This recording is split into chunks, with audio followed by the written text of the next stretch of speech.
Here's check on stories we're following for you today on Robin Hood Radio. In a short but emotional meeting last night, a special meeting of the Salisbury Board of Selectmen, the results of the attorney's investigation regarding allegations of sexual misconduct by Arthur Wilkinson were presented by the board. The board agreed to make the complete report public, posting it on its website. We have it posted right now on our Facebook page, WHDD-RobinHoodRadio.com. We will right now just give you the summation of the report.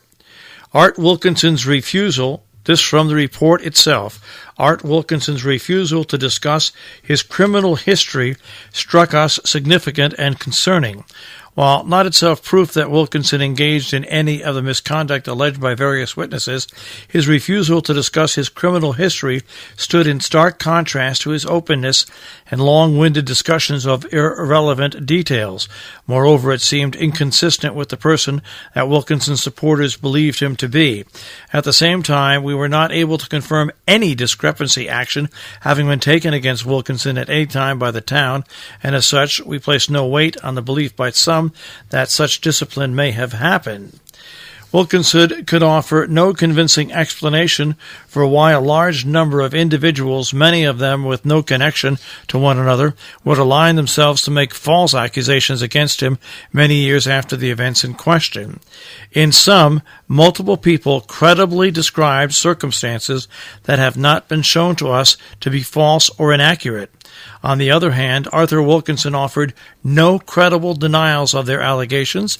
His own statements placed many of the complainants where they alleged they were harmed, and he had no persuasive reason as why so many people, many without connections to each other, would align years after the fact to falsely accuse an innocent, long-retired individual.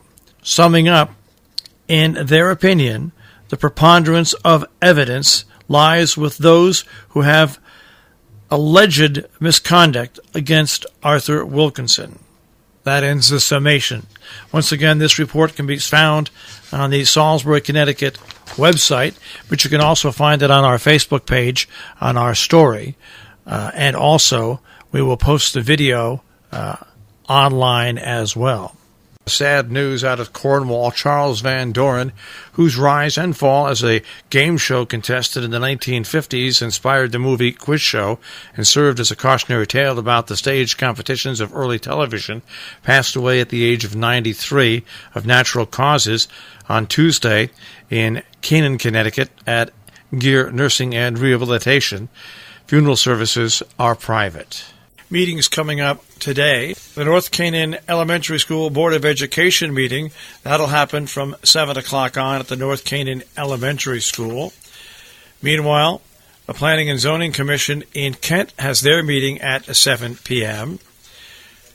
A blood drive will take place at Bard College at Simon's Rock at Kilpatrick Athletic Center on April 12th. To make an appointment, log on to redcrossblood.org. 28th Annual Bicycle and Automobile Auction happens on Saturday, 9 a.m. That is, of course, in Copake, New York, at the Copake Auction House. Farmers, educators, and entrepreneurs will get together at Bard College at Simon's Rock in Great Barrington on Saturday to support a lively local interest in bees, pollination, and the 6th Annual Think Food Conference. Admission to the event is $25, $10 for lunch. Students will be admitted for free. In Kent, the annual Easter egg hunt is slated for the 13th on the Town Hall lawn. Ages 10 and under will be held at 10 a.m. on the lawn at Kent Town Hall. It features two age groups, ages 5 and under on the front lawn, ages 6 through 10 on the back lawn. Youngsters may bring their own bags or baskets. Bags will be provided, though. The Hotchkiss Library in Sharon, the Friends of the Hotchkiss Library, present a reading jubilee. That happens Saturday. They're celebrating National Library Week with their 2nd annual Reading Jubilee. Stop by the library for as little as 20 minutes or as long as an hour or two, anytime between 10 and 4, to hear members of over 15 Sharon organizations and town officials read excerpts from your favorite poetry, stories, and books. More information at hotchkisslibrary.org. Berkshire Botanical Garden on West Stockbridge Road in Stockbridge has an event coming up on Saturday from 10 till 12, maintaining living plant cover, one of the essential building practices of building soil health.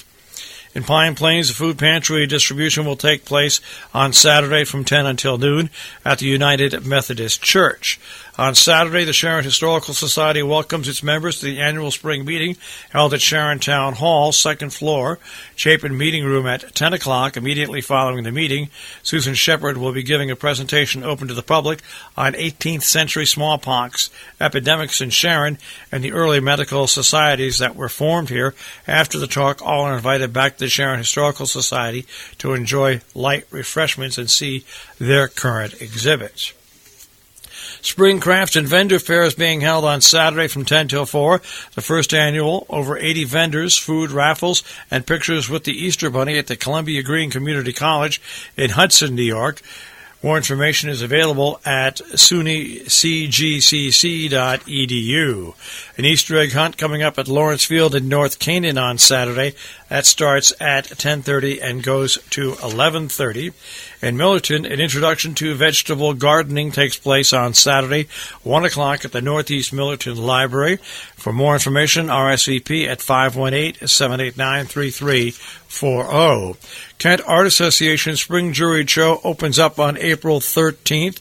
The gala reception and presentation of awards at 2 p.m. on Saturday, but the event runs through May 12th with exhibitions at the gallery at 21 South Main Street in Kent. More information, kentart.org. Berkshire Botanical Garden has Growing a Cutting Garden at Home. That runs from 1 until 3 on Saturday the 13th on Stockbridge Road. More information, berkshirebotanical.org. Roast beef dinner being held by Sharon American Legion Post 126 at the Legion Hall in Sharon behind the firehouse on Saturday, 4 till 7. $14 for adults, $7 for children under 10, free under 5. Barbecued beef, mashed potatoes, gravy, salad bar, vegetable rolls, and dessert. It's all you can eat. Takeouts are also available. On Saturday from 4 to 5:30, join the Mirror Visions Ensemble for a sung celebration of America in all its accomplished glory. Their songs soar with music from classical American composers and also from historically marginalized American groups at the Roloff Jansen Community Library on Route 22 in Hillsdale. More information, rojanlibrary.org. A songwriter showcase. An audience will hear stories and inspiration behind the songs of musicians who wrote them. The songwriter showcase is on Saturday at 7:30 in the evening at the Northeast Millerton Library Annex. The event is being presented by Lance Middlebrook. A $5 donation is asked at the door. The Music in the Annex concert series, supported by grants from Ann and Abe Efron Fund, donor advised, the Community Foundation for the Hudson Valley. Also underwritten by Harney & Sons, Master Tea Blenders, Irving Farm Coffee Roasters, and More Printing. Our business brief is underwritten by Morgans at the Interlaken, interlakenin.com, and Salisbury Bank, salisburybank.com. The Dow Jones Industrial Average was virtually unchanged yesterday, up 6.58 to 26,157.16. The Nasdaq starts off today at 7964.24, and the S&P 500 at 2888.21. We'll take a look at the tri-state forecast. That'll come your way in just a few moments.